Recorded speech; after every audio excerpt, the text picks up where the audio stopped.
Hello everyone, कैसे हो आप सभी लोग। आई होप कि आप लोग अच्छे ही होंगे। काफी लोग वेट कर रहे थे अपने पंतनगर के राउंड 2 की काउंसलिंग के लिए एंड काफी लोग वेट कर रहे थे अपने पीएचडी की काउंसलिंग मेरिट लिस्ट के रिगार्डिंग। सो गाइस, आप सभी लोगों के लिए एक बहुत बड़ी खुशखबरी है मेरे पास। क्या है? यस, वीडियो देख के आपको तो समझ में आ ही जाएगा। चलिए बात करते हैं सबसे पहले पंतनगर यूनिवर्सिटी के राउंड 2 की जो आपकी यहाँ पे नोटिफिकेशन है, कट ऑफ है, ये आपका रिलीज हो चुका है, डेट भी आ चुका है। तो ध्यान से देखना इस वीडियो को सो डैट तुम अपना एडमिशन सिक्योर कर पाओ पंतनगर के अंदर। बात करूं यहाँ पे तो भाई राउंड 1 की काउंसलिंग का जो एडमिशन वगैरह है सारा कुछ कंप्लीट हो चुका है। अब राउंड 2 की काउंसलिंग यहाँ पे आपका यूजी पीजी और एमसीए के लिए आज से स्टार्ट हो रहा है। आज डेट है 7 अगस्त। 7 अगस्त से लेकर 9 अगस्त के बीच में आपको ऑनलाइन चॉइस फिलिंग करने का मौका मिलेगा। पर राउंड के हिसाब से जो चीज मैंने पहले भी बता रखा है, काफी लोगों को कंफ्यूजन रहता है कि सर मुझे फिर से 500 पे करना पड़ेगा। यस बेटा जी, आपको फिर से 500 रुपए पे करना पड़ेगा। हर एक राउंड में पे करना होता है, ये चीज आप समझ जाओ। ठीक है, एमसीए के लिए 2000 रुपए। ठीक है, तो ये चीजें आपका क्लियर हो गया। बात करते हैं भैया हमारा कट ऑफ कितना गया हुआ है।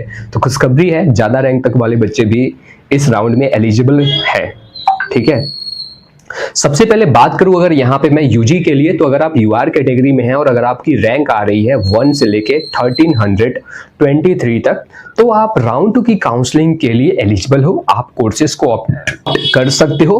और हाँ देखो, एक चीज मैं आपको कई बार समझा चुका हूं, बट लोग है ना, आप लोग अभी बहुत मासूम हो भाई।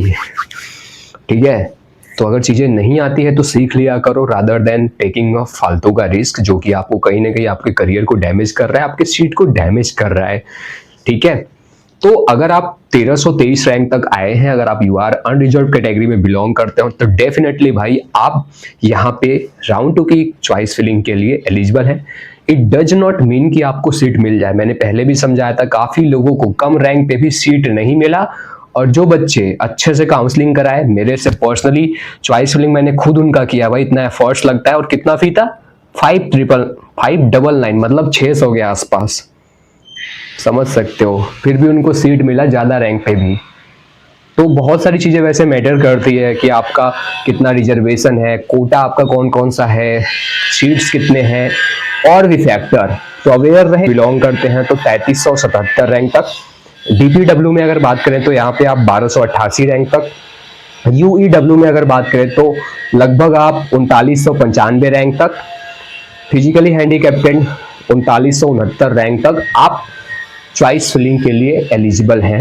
मतलब आप यहाँ पे रजिस्ट्रेशन के लिए एलिजिबल हैं, आप कोर्सेज को ऑप्ट कर सकते हैं। ओबीसी में भाई इतना हाई चला गया, समझो यहाँ पे 2916 रैंक तक ओबीसी कैटेगरी में, एससी कैटेगरी में 2915 रैंक, एसटी कैटेगरी में 2905 रैंक अगर आपका है, आप काउंसलिंग के लिए एलिजिबल हैं। अच्छे से काउंसलिंग कराइए।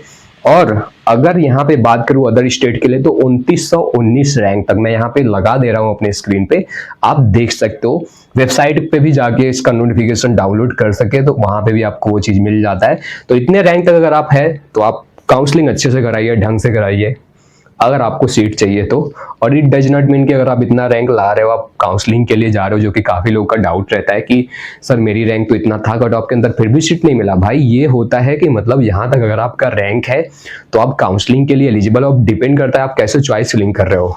ठीक है, उसके बाद डिपेंड करेगा कि आपकी कैटेगरी में कितने सीट्स अवेलेबल है, फिर कितना बच्चा आपसे ऊपर है आपके कैटेगरी में, कितने बच्चों का वहां पे क्या कोटा लग रहा है। ठीक है, तो मल्टीपल चीजें होती है, उसके बेसिस पे आपको सीट अलॉट होता है। इट डज नॉट मीन कि आप अगर जो कट ऑफ रैंक आ रहा है वहां तक हो तो आपको सीट मिल ही जाए। भाई बहुत सारी चीजें रहती हैं, तो उसके बेसिस पे सीट अलॉट होता है। ढंग से काउंसलिंग कराइए आप, उसके बेसिस पे फिर आपको आगे आप एक्सपेक्ट कर सकते हो, जब प्रोसेस आप सही फॉलो करोगे तब। ठीक है, तो मैंने ये बताया यूजी के लिए। मास्टर्स के लिए अगर आप यूआर कैटेगरी में है तो 1 से लेके 583 तक, ओबीसी में 700 तक, एससी कैटेगरी में 797 तक, एसटी कैटेगरी में भी 797 तक, अदर स्टेट में 578 रैंक तक आप एलिजिबल हो। एमसीए के लिए भी बाकी आप देख सकते हो, 84 यूआर में, ओबीसी के लिए 107, एससी कैटेगरी में 104, एसटी कैटेगरी में 104 और एसटी 4 रैंक तक।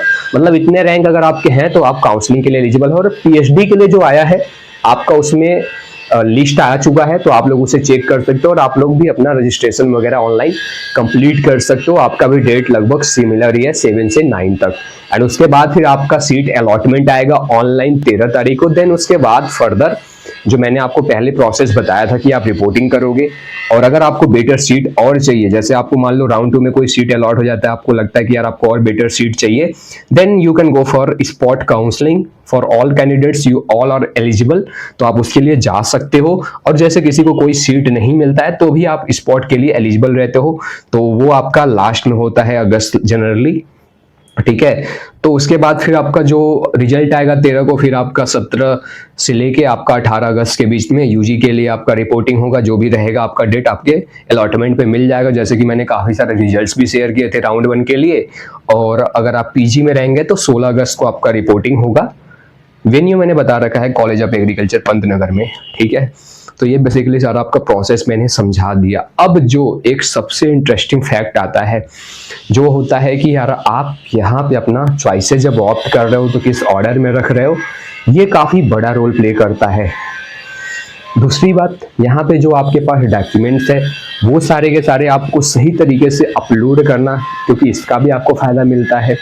तीसरी बात, जब आप यहाँ पे चॉइसेस फिलअप कर रहे हैं, जैसे कि मैं तो काफ़ी सारे स्टूडेंट का खुद फिलअप किया था जितने मेरे ऊपर ट्रस्ट किया, मेरे एक्सपीरियंस 6 साल से ज़्यादा के ऊपर ट्रस्ट किया, उसको बेटर से बेटर जो भी बेस्ट चीज़ें हैं वो तो मिलने से कोई रोक ही नहीं सकता, ठीक है, वो भी रिस्क फ्री। और जो मैं यहाँ पे बता रहा था आपको कि चॉइस जब आप एक बार ऑप्ट करते हो तो आप वहाँ पे एक बार फिलअप किए, लॉक कर दिए, फिर आप उसमें कोई भी एडिट वगैरह नहीं कर पाओगे, ठीक है। तो एक बार में अगर आप लॉक कर दिए तो उसके बाद आप कुछ नहीं कर पाओगे। तो आराम से ध्यान से आप वहाँ पे अपने चॉइसेस को ऑप्ट करना, सेलेक्ट करना, जो भी आपको आपके बजट के या फिर रैंक के अकॉर्डिंग लगता है कि आपको ये चीज़ें मिल सकता है, या फिर आप उसका फी वगैरह देने में आप कैपेबल हो। क्योंकि देखो, अगर आप फी देने के लिए कैपेबल नहीं हो तो आप सेलेक्ट करोगे, आपको वो सीट मिल जाएगा। तो अगर आप बाद में जाओगे कि यार फी तो इसका इतना है, तो वो सीट हो सकता है किसी और डिजर्विंग कैंडिडेट को मिल सकता था, तो आपने उसका सीट भी बर्बाद किया। तो आप जिसमें इंटरेस्टेड नहीं हो आप उसे क्यों ही सेलेक्ट करोगे, ठीक है। मतलब आपको अगर वो सीट नहीं चाहिए तो भाई दूसरे को मिल जाने दो, है ना, उसका भला हो जाएगा। अदरवाइज क्या होगा, फिर वो जितने भी सीट्स वगैरह रहेंगे वो आगे के राउंड में आपको अलॉट कर दिए जाएंगे, स्पॉट में आगे ट्रांसफर होगा। जैसे अभी नीट की काउंसलिंग स्टार्ट हुआ है तो इसका रिजल्ट आएगा तो इसका भी यार आपको फायदा मिलेगा। तो ये सब चीज़ें रहती हैं। आई होप कि आपको समझ में आ गया होगा। बाकी अगर आपको अपनी पर्सनल काउंसलिंग मेरे से करवाना है तो डिस्क्रिप्शन में आपको रेजर पे का लिंक मिल जाएगा, वहाँ पे आप डायरेक्टली इनरोल कर सकते हैं।